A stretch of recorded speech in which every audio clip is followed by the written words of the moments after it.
Greetings.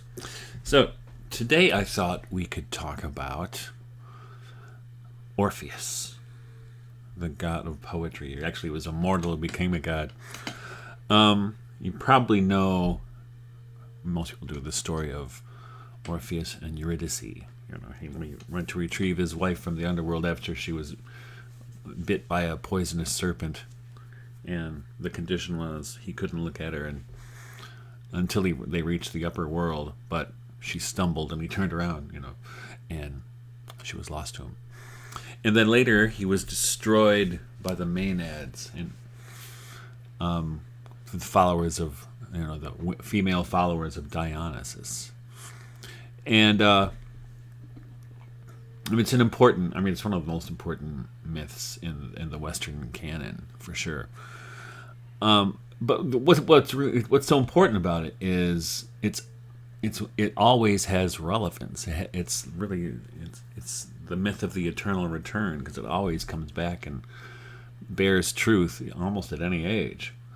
And about 100 years ago, there was a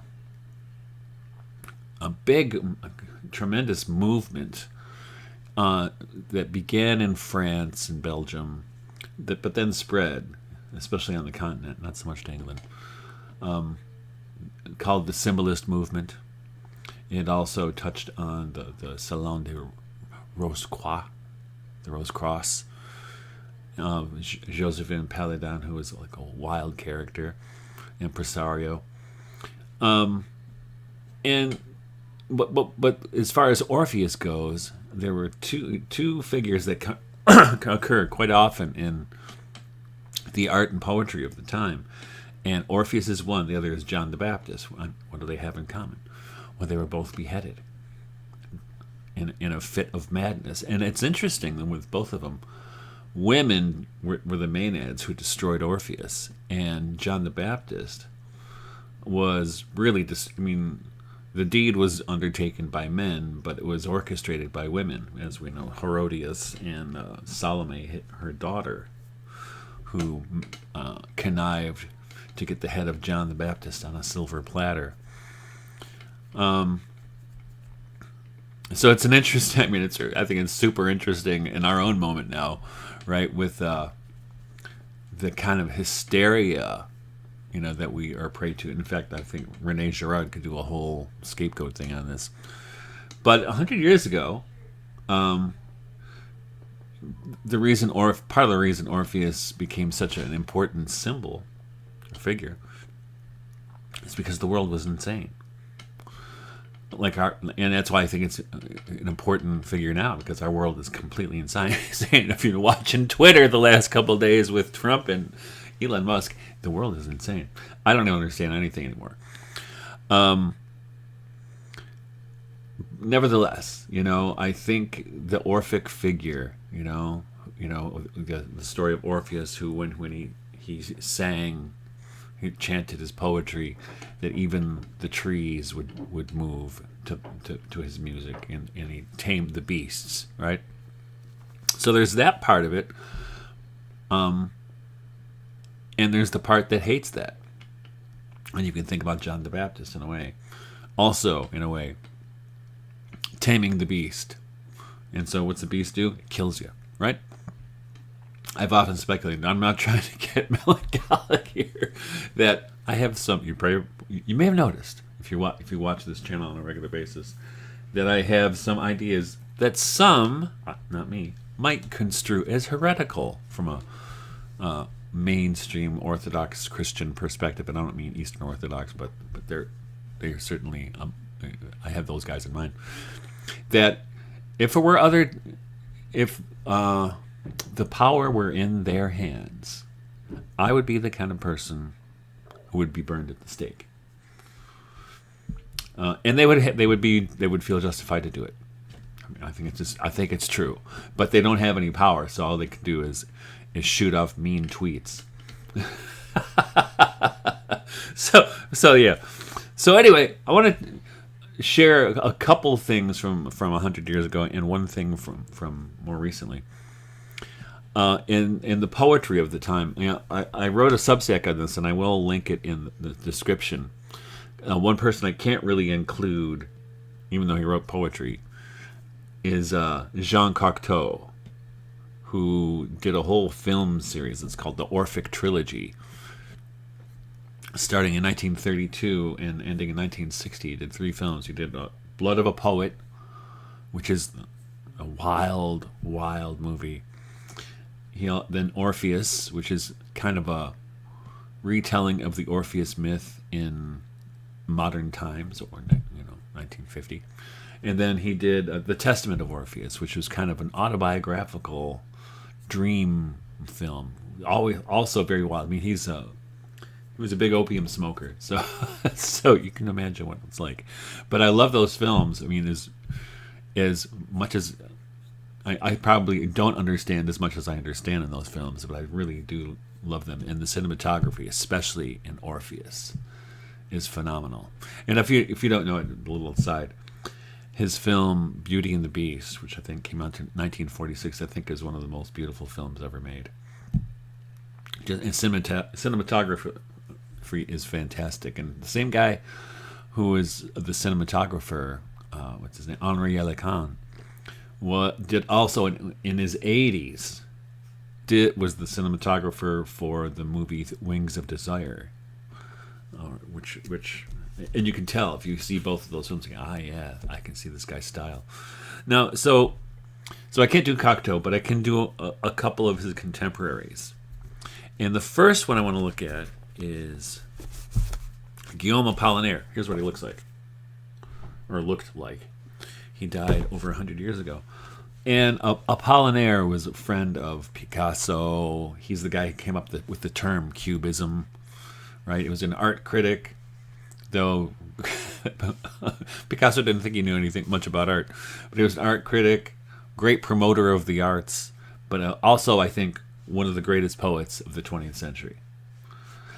And he even called, at one point, his movement Orphism. And what he meant by Orphism is, it's kind of like if you know what absolute music is in music composition, right? Where it's a music that does not have references to things outside of itself. So it's kind of a pure music. And he was trying to do this with poetry, and he thought there were painters actually working in this as well. I think his thoughts on art actually influenced Paul Klee.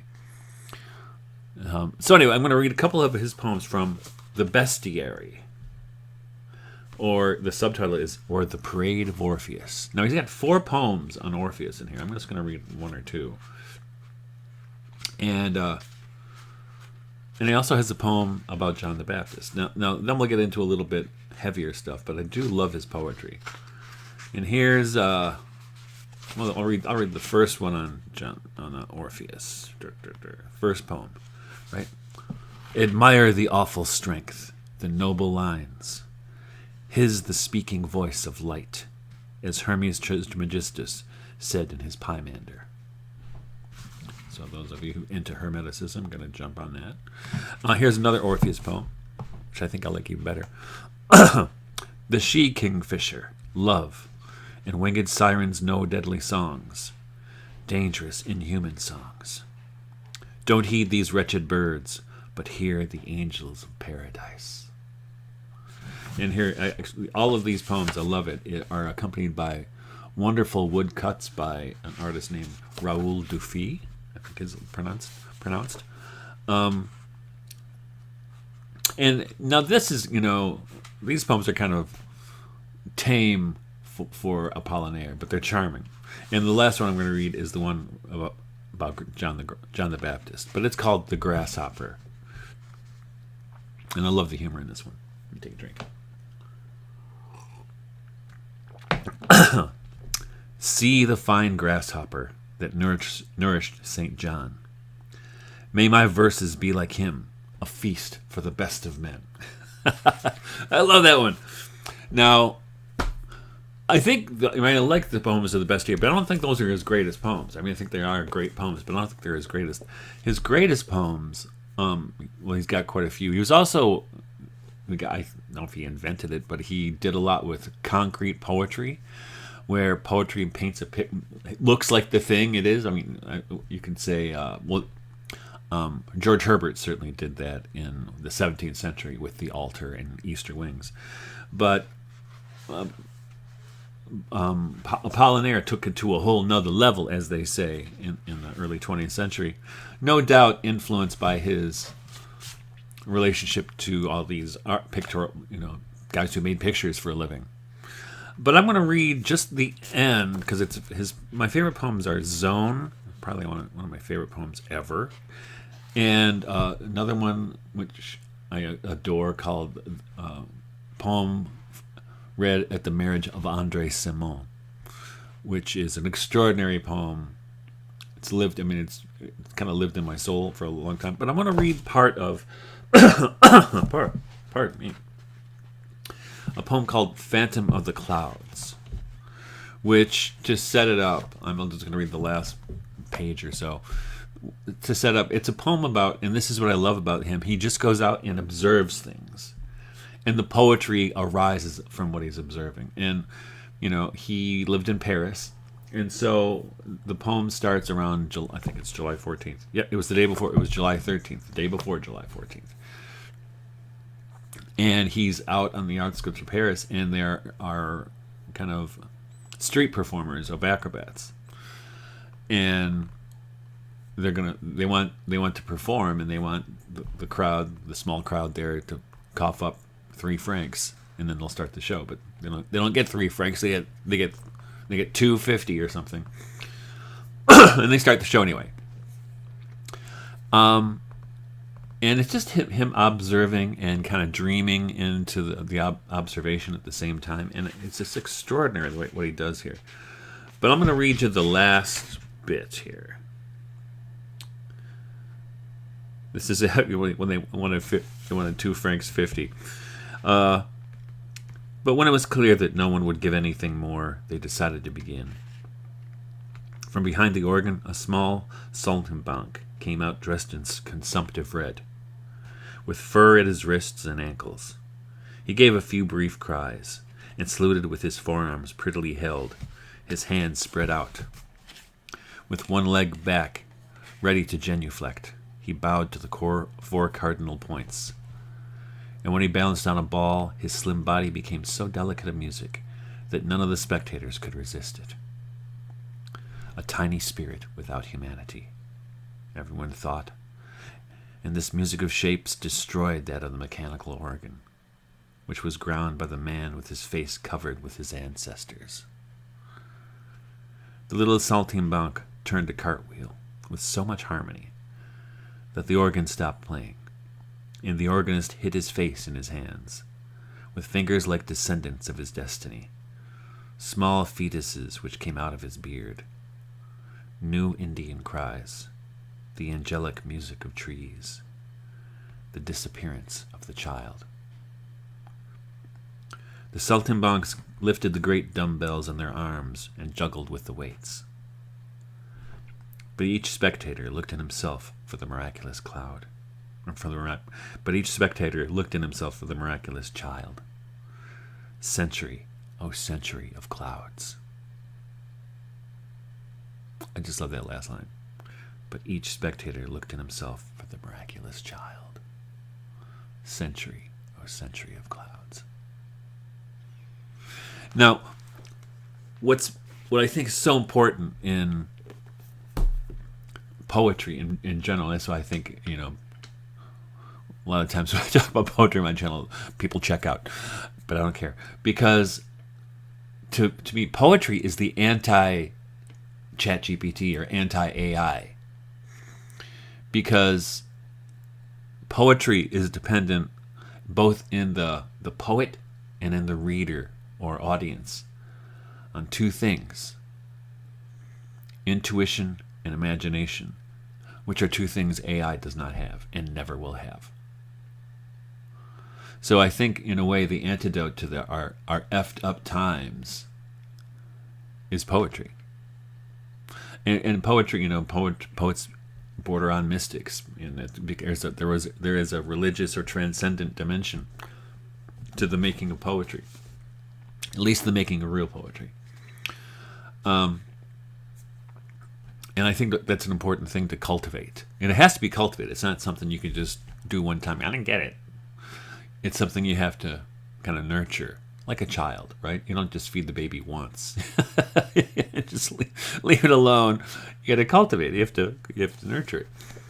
And now I want to move from Apollinaire to probably a poet a lot of people know. A lot of people in the English-speaking world don't know Apollinaire, but a lot of people do know Maria Rilke, the Austrian poet who. So I mentioned Wings of Desire actually earlier, and that film used his Duino elegies as a inspiration in his language, which his language is so rich. And I'm going to read you just two of the sonnets to Orpheus, which is kind of crazy, the story behind this. When he, in 1922 or 23, just a few years before he died, he, in a burst of energy, wrote, I think it's 56, 54 sonnets in a month, in less than a month, actually. And of the sonnets to Orpheus, and they're gorgeous. And when I first read them, I fell in love with them long, long ago. And he also finished the Duino elegies, which he had started kind of in fits and starts, but his burst of energy, he finished all these two masterworks. Either one, oh gosh, hold on a second. Yeah, anyway, so I had to cough there. I didn't want to offend anybody. So Rilke had these two masterworks that he kind of finished in 1 month, which any poet would die to just have one that lasted that long in the firmament. It's kind of like, I think, as if T.S. Eliot had written both The Waste Land and the Four Quartets in 1 month. That's the accomplishment that Rilke did. Now I want to read you two sonnets translated by my friend Daniel Polikoff. Where is he? Right there, down there at the bottom. Yeah, Daniel Joseph Polikoff. And an interesting story with this. So my publisher sent me the manuscript of this book, gosh, 10 years ago? Yeah, 10 years ago. A little over 10 years ago. To edit. And I loved it so much, I didn't charge him. So, John, I did you a favor, right? But I felt guilty to take money for doing something that was so pleasurable. It's just of refusing to be a prostitute. Okay. Anyway, let's read two poems from the sonnets to Orpheus. And it was almost a girl who emerged from the consonant pleasure of song and lyre, and shone clear through her shaping spring attire, and made her bed within my eardrums deep drum, and slept in me, and her sleep was everything. The trees I always marveled at, those palpable distances, the deeply felt meadows, and every wonder that touched my human being. She slept the world, singing, God, how did you perfect her so she never sought awakening? See, she arose and slept fast. Where is her death? Oh, will you invent it now, this theme, before your song burns out? Where is she sinking away? A girl almost.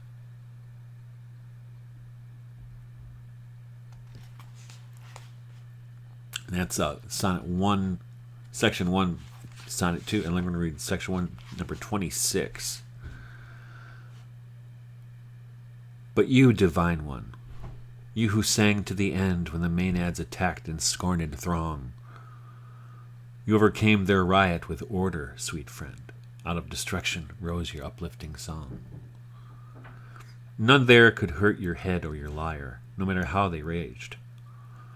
All the sharp stones they flung at your heart, fierce ire, softened upon the touch of your harp. Furious, mad for vengeance, they tore you apart. Yet your voice echoes on in birds and in trees, in lions and stones. There you sing still. Oh, you lost God, you endless spur.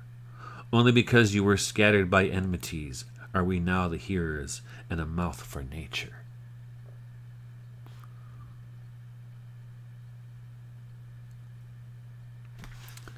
Yeah, so they're fantastic. I mean, the whole sequence is pumped. There's also a pretty decent version of them, which I first read about long before I read this, by Stephen Mitchell translation, which is probably the one most people know. But if you want this, I highly recommend it, and I will put a link to it in the notes here, the show description.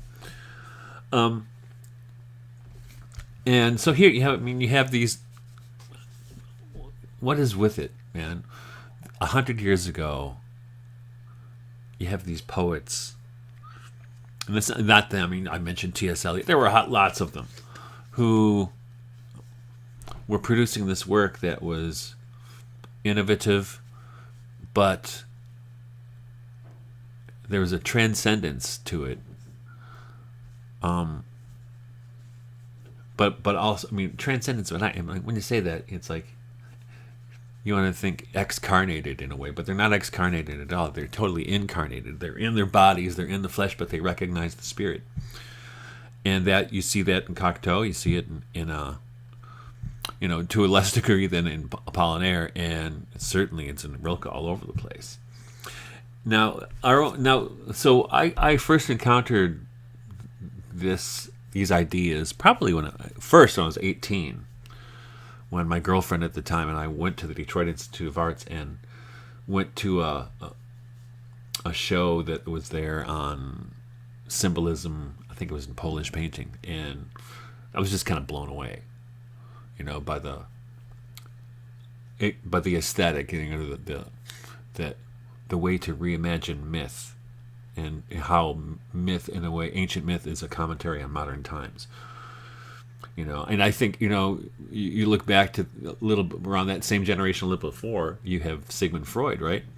And what's interesting to me about Freud is not his theories, but how he connects all of his theories to mostly Greek myth, and he's on to something with the edible complex, the electric complex, right? And it's interesting. Do you think that would have happened had he not had a classical education? Probably not. And the last one I'll read actually is by a contemporary poet, me, in my book, Mythologies of the World of God. And the name of this poem, it's an Orphic poem for sure. And I was kind of doing, and I think what happened, I saw that show when I was 18, and it kind of lived in me, this idea of seeing myth in the present, in the conditions of the present. And so when I undertook this project to write this book of poetry, it began initially just me writing poems, kind of transposing mythic situations, and especially the myths that have lived with me for so long, into the environment around my farm and my, because I'm surrounded by woods and fields and water, animals, birds. So there was that, but then it morphed into actually just asking the land to tell me what myths it had to tell me, which was interesting. I'll tell you. I mean, it was a super interesting process. But I'm going to read this one that was inspired by the myth of Orpheus, and it's called Bysios, which is the Greek month, the ancient Greek month. It's like, I don't know what it would correspond to, maybe April, March, in which the Pythian oracles would be pronounced on the birthday of Apollo. I just like the name of that word. And I think I had been reading a really great book by Carl Karenyi, the Dionysus Archetype of Indestructible Life. One of my favorite books. But anyway, here goes Bysios. Dawn. The light over the farm and the fields. The budding oaks brazen and impervious to green. The language of birds. The bark of a crow. A rooster's arrogant call. the lilting peal of robins, a hammering woodpecker, starlings in their mechanical rasp, redwings whistling in the marsh. And I remember the fallen sparrow's nest under the white pine, with strands of my gray hair cushioning the chalice. The intermittent shur of truck tires over Mount Hope Road, the trilling descant of toads in the flooded woods, the lowing of a newborn calf, the white noise of the moon. A sound from the river, a sound I do not hear but sense, a summons. The river, a hollowed oak limb on the bank clouded with bees, the air sweet with the scent of the queen. Leopard frogs and salamanders in the shallows. Trout hover and shine in the shimmering light of the rushing water. Without removing my boots, I wade into the water, waiting, listening. The thrumming of the bees, the music of the river, the rise and fall of the wind in the trees. A cluster of black alder at the water's edge, something snared on the surface by the branches. The head of a god, a lyre, the holiness of all singing.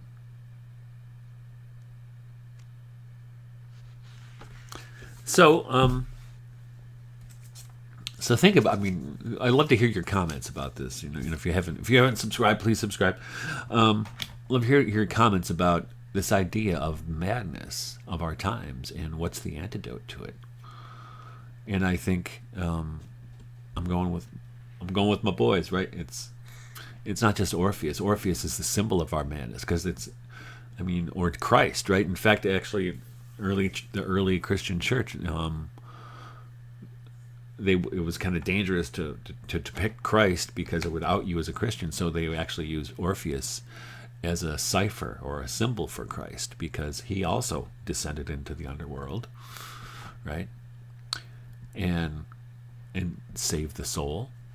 And Christ also received a horrible death at the hands of insanity, of an insane culture. And so stand we, right? That's where we are right now. We're certainly in Orphic times. And anyway, so that's all I'm going to have to say today. Drop a note, and actually somebody kept bugging me to do the video on Gnosticism. So if you have anything if you want me to talk about, and if I can talk about it, I will. So drop a suggestion in the comments. And other than that, go out and do good things, and I'll see you next time. Take care.